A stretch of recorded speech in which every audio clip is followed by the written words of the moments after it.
Hello and welcome to Z Pandem with Divyasri Bagrodia. I am extremely honored to have Mr. Deepak Parekh here today. He is the chairman of HDFC and has received honors from all over the world. Mr. Parekh was also awarded the Padma Bhushan by the Government of India. Thank you so much for joining us, sir, and welcome to Z Pandem. Thank you.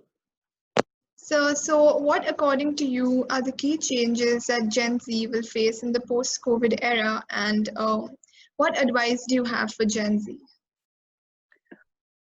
See, it's for me, it's always a pleasure to talk to the younger generation, and I keep telling everywhere I go and any speech I give, and telling CEOs and senior managers, please spend more time with people over 60 and under 10. You will be amazed at how much you will learn from them. Right. Before you realize, the senior people, the people above 70 will no longer be there, and you will regret not having spent time with them. So coming back to your question, I think there are certain fundamental issues which were prevalent 100 years ago, 500 years ago, and will be prevalent even for your generation, which is integrity. Right. I think no business, no individual, no company, no one can survive if there is lack of integrity. Mm-hmm. Integrity and transparency are two qualities which Gen Z must have. Right. That if you want to succeed, these must be ingrained in your conscious. This must be ingrained in your brain. There is no compromise. There is no substitute. And these are essential qualities, whether it's for leadership or success or for whatever you're looking for, your self-satisfaction. That you've lived a good life, you've lived a clean life, you've lived a proper life. So Right. I think these are two fundamental attributes that are necessary in the mind of all young. Right, sir. Absolutely. My experience has shown that what you learn, you have to be in school and college, and you have to do a degree. But what you learn there is quite from your experience at the workplace. You may not be able to utilize all what you learn in classrooms in your workplace, but experience at workplace is critical. Right, sir. And the youngsters will get a better experience if you have mentors in organizations or companies. And I think this is what, as senior professionals, should understand and should realize. And I do that, spend time with the new recruits, spend time, as I used to do in the past a lot, travel all over and all the MBAs, address all the new MBAs who joined us. We take about 50 odd CAs and MBAs every year. Wow. So when I was in an executive position, I used to go around and meet all of them and talk to them, because you have to. So you know that quality is necessary amongst everyone, irrespective of your stature or the size of your company or whatever you have achieved, is accessibility. Accessibility, you can't sit on a high horse to say I'm so and so and I will not speak to so and so. You have to have that and that humility to be able to converse, to able to talk gently without losing your temper, without being aggressive, without being demeaning. To all human beings are equal, and you have to treat them whether you are a youngster, just joined the organization, or you are retiring. So that is another quality that you people must have it in your system. Absolutely, sir. Hubris doesn't work. Egos should be thrown out of the windows, irrespective of what position you reach. Egos don't add anything, any value to a company. And again, the other issue is that as you grow up and as you join organizations and large organizations, one thing which will be very apparent to all of you is that communication. Communication has to be shared. I see it still to my own organization that people are not willing to share what they know with their person sitting next to them or a newcomer. They feel that their job will be at stake if what they know they tell the others. This is the absolutely wrong notion. You have to, as a young generation, you have to push, you have to insist, you have to be aggressive, you have to be forthcoming, you have to tell your bosses, teach me this, I want to learn this, I want to be present when you are in a meeting. Like I have done shadowing, number of times I've done shadowing where some younger person like you will sit in all the meetings I have for 1 week.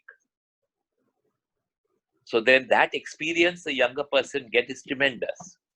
Whether it's confidential or not, someone is sitting in the room when I'm having a meeting, some youngster, because many colleges have that shadowing experience is a necessity for their. Yes. So I think that also helps because the exposure the young person gets is high. Certainly so. So you are an institution builder, and in terms of behavioral economics, you have influenced consumer behavior with the advent of home loans in India.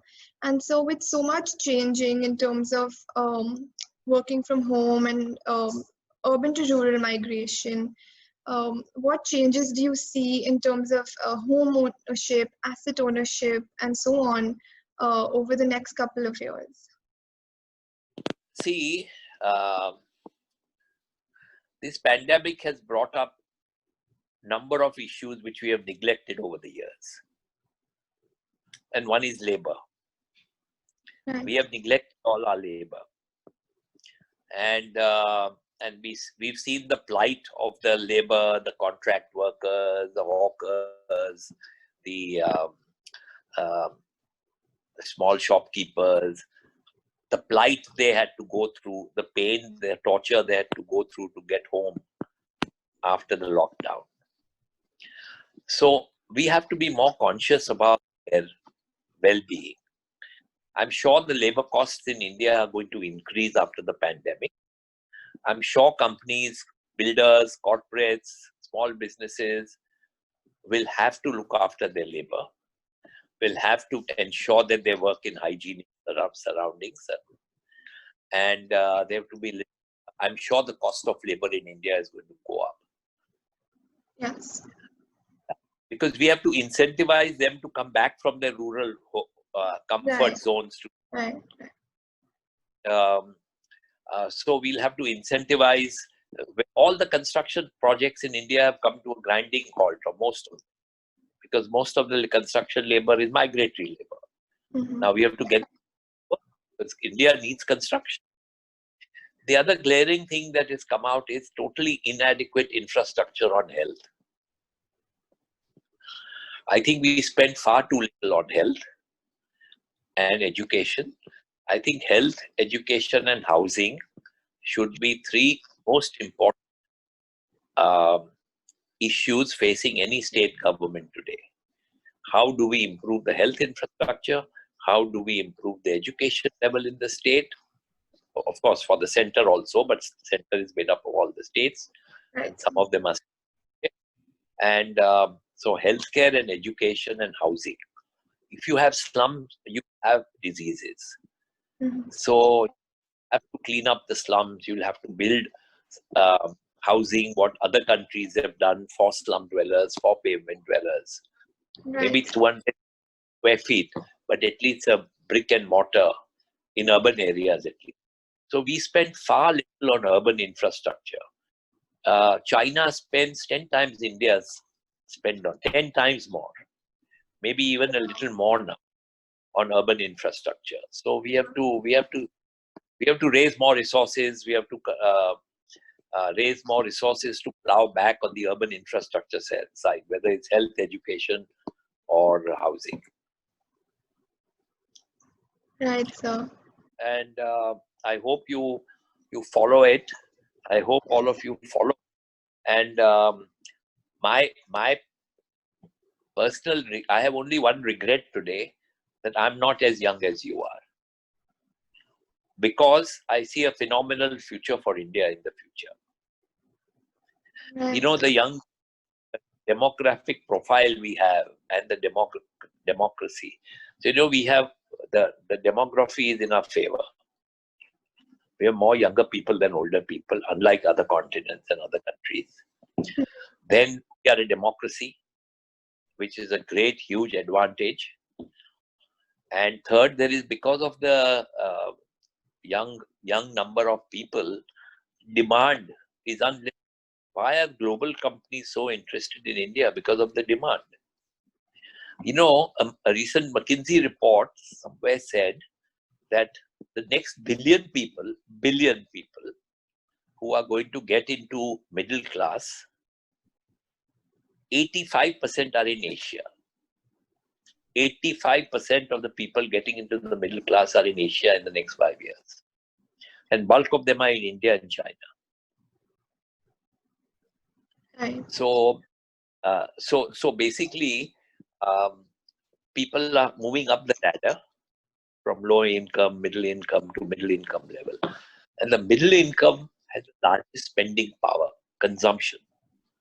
The demand will be so great of whatever you have that so we are not an export-oriented country. We are a domestic demand country. Yeah. So I think we have a great future ahead. And despite the temporary shutdowns and lockdowns and the health crisis and all that, but I think we are going on a right track. We have to maintain and preserve democracy. We have to find adequate jobs for the youngsters. If you don't find adequate job for the younger population, then we can get into certain difficulties. So there's a lot of work to be done. And I'm seeing youngsters like you, I'm more and more confident that you have your head on your shoulder, and you will make India proud in your years when you grow up. Thank you so much for your words of wisdom, and I'm sure we'll never forget them. And there is so much to learn from you, sir. Thank you so much for joining us today.